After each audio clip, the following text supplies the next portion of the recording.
Do you want to be my friend? Of course. Will it be possible? Why would it not be? Let an ultra-intelligent machine be defined as a machine that can far surpass all the intellectual activities of any man, however clever. Since the design of machines is one of these intellectual activities, an ultra-intelligent machine could design even better machines. There would then unquestionably be an intelligence explosion, and the intelligence of man would be left far behind. Thus, the first ultra-intelligent machine is the last invention that man need ever make, provided that the machine is docile enough to tell us how to keep it under control.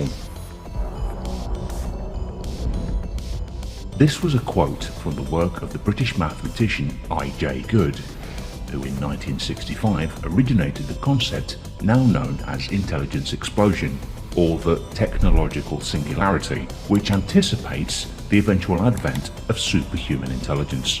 According to the most popular version of the singularity hypothesis, called intelligence explosion, an upgradable intelligent agent will eventually enter a runaway reaction of self-improvement cycles, each new and more intelligent generation appearing more and more rapidly, causing an explosion in intelligence and resulting in a powerful superintelligence that qualitatively far surpasses all human intelligence. Superintelligence, I think, is one big existential risk, perhaps arguably the biggest, but it's peculiar in one respect, that although it's a big danger in its own right, it's also something that could help eliminate other existential risks.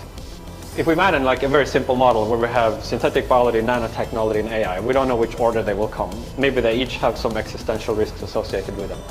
Suppose we first develop synthetic biology, we get lucky and we get through that, the existential risks, however big they are, and then we reach molecular nanotechnology, and we are lucky we get through that as well. And finally, AI. In another trajectory, maybe we get AI first, and we have to face the existential risk with that. The existential risks along that path are kind of the sum of these three different ones that we'll each have to surmount.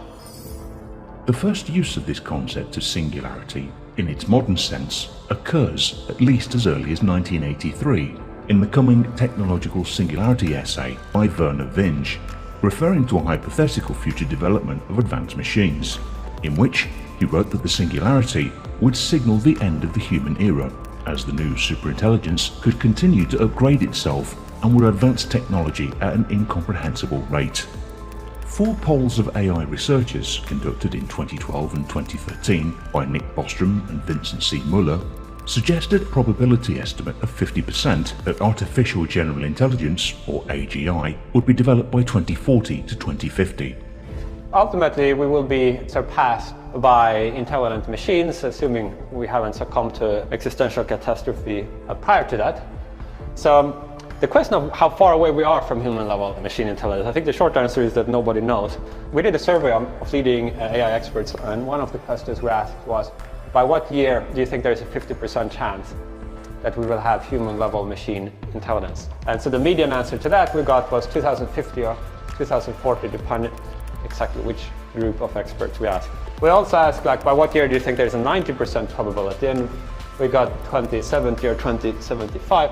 We also asked, if and when we do reach human-level machine intelligence, how long do you think it will take from there to go to some more radical superintelligence? I do think there is a fairly large probability that if and when we get to humanish level, we will soon after have superintelligence. I place a fairly high credence on there being, at some point, an intelligence explosion and radical superintelligence. I think this transition might well be very rapid. Most proposed methods for creating superhuman or transhuman minds fall into one of 2 categories: intelligence amplification of human brains and artificial intelligence. The specified ways to produce intelligence augmentation are many and include bioengineering, genetic engineering, AI assistance, direct brain-computer interfaces, and mind uploading. Because multiple paths to an intelligent explosion are being explored, it makes a singularity more likely to occur, as the alternative, where singularity does not happen, would mean that all these different paths have failed. Some singularity proponents argue its inevitability, although through extrapolation of past trends, especially those pertaining to shortening gaps between improvements to technology. In one of the first uses of the term singularity, in the context of technological progress, Stanislaw Ulam tells of a conversation with John von Neumann about accelerating change. One conversation centered on the ever-accelerating progress of technology and changes in the mode of human life, which gives the appearance of approaching some essential singularity in the history of the race beyond which human affairs, as we know them, could not continue. Ray Kurzweil claims that technological progress follows a pattern of exponential growth, following what he calls the law of accelerating returns. Whenever technology approaches a barrier, Kurzweil writes, new technologies will surmount it. He predicts the paradigm shifts will become increasingly common, leading to technological change so rapid and profound it represents a rupture in the fabric of human history. This approach is called the technological singularity because, according to this hypothetical scenario, there will be no smooth or gradual improvements in technologies. Everything will change very rapidly. One school of researchers, including AI practitioners, and most predominantly Ray Kurzweil, believes that the singularity will occur only once AI has reached human level of intelligence, or general intelligence, as opposed to narrow AI. Another school of thought, however, argues that advanced AI is not necessarily required to have human level intelligence, and that it can be any step behind humans on the ladder of intelligence. In this view, AI does not even have to have an artificial consciousness in order for an AI takeover to lead to a true singularity. This view allows for non-sentient machines to be developed that will nevertheless radically change society. So superintelligence, I think, will be a big game changer, the biggest thing that will ever have happened in human history. At some point, this transition to superintelligence, there are two possible pathways in principle one can imagine that could lead there. Could enhance biological intelligence. We know biological intelligence has increased radically in the past, kind of making the human species. Or machine intelligence, which is still far below biological intelligence insofar as we're focusing on any form of general purpose smartness and learning ability, but increasing at a more rapid clip. So specifically, you could imagine interventions on some individual brain to enhance biological cognition, or improvements in our ability to pool our individual information processing devices to enhance our collective rationality and wisdom. They're like some kind of hybrid approaches you can imagine between biology and machines, the cyborg approach.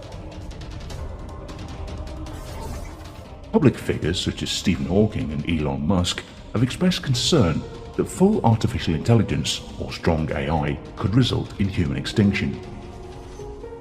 But the consequences of the singularity and its potential benefit or harm to the human race have been intensely debated. Philosopher Nick Bostrom defines an existential risk as one in which an extinction-level event is not only possible but likely. He argues that an advanced artificial intelligence is likely to be an existential risk. In addition, time frame is also a factor, as a superintelligence might decide to act quickly before humans would have a chance to react with any countervailing action. A superintelligence might decide to preemptively eliminate all of humanity for reasons that may be incomprehensible to us. There is also a possibility where a superintelligence might seek to colonize the universe. A superintelligence might do this in order to maximize the amount of computation it could do, or to obtain raw materials for manufacturing new supercomputers. Nick Bostrom suggests that humans may never be able to fully understand an artificial superintelligence, since the intelligence of an ASI is likely to be much greater than that of the smartest humans. It is likely to be particularly difficult for humans to accurately perceive or understand its thought process. In his book SuperIntelligence, Bostrom writes that a superintelligent agent with a humane goal system would not necessarily behave benevolently towards humans. While it may seem alarmist to worry about these scenarios in a current world where only narrow AI exists, we do not know how long it takes, or if it's even possible, to develop safe artificial superintelligence that shares our goals. Thus, we better start planning today about the advent of ASI while we still can.